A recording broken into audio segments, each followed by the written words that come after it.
Hey, I got a question for you. Do you know what human being means? So you probably have different ideas what human being means, but the word human actually has a very interesting Latin root. And the word root of human is the Latin word humus, which means soil.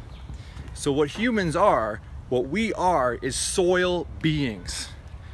We rise from the soil and we go back into the soil when we die. We're part of this planet.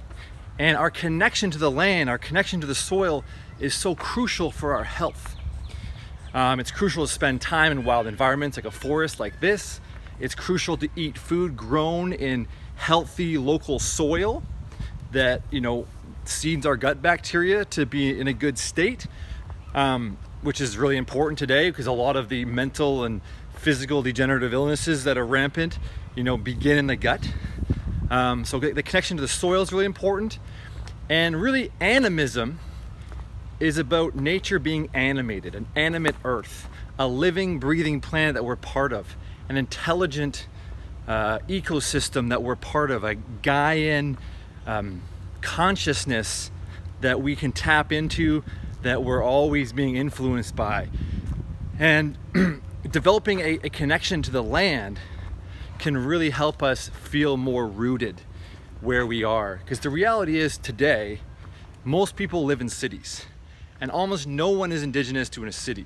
Cities are modern inventions. So we often don't have this connection to the land. And when you live in a concrete jungle, you often don't really have a chance to really connect with the soil barefoot, because the city parks and whatnot, don't make that so easy. So I'm really passionate about getting people out into the wilderness, rewilding their senses by really disconnecting from the screens, from the computers, from all these distractions, and reconnecting to like our ancient history, in the wilderness. We all came from somewhere and we all are part of this historical tradition. If you're alive today, you're part of a lineage that goes back millions of years, okay? Back into the mists of time, really going back possibly even 3.8 billion years to the beginning of, life on this planet. We are all related. We are all interconnected with all the living beings on this planet. But as humans, we need to start acting like that again. And we start respecting the soil, not destroying the soil that gives us life. And I think that's the big challenge today, is to restore our soil, restore the biodiversity on this planet, restore all these wetlands and forests and places that have been, mowed down by industrialism. And now we have the technology to do things differently, do things better. But it's the consciousness that matters, that connection that we need to build again in this world if we're gonna survive as a human race. And right now it's kind of iffy in some ways. The modern secular culture really only thinks about what I can get now, instant gratification, validation, social anxiety, all this stuff, that matters now. But, all the ancient cultures thought many generations in the future and made their decisions accordingly. And we're gonna have to do that again as a global humanity, as a global culture.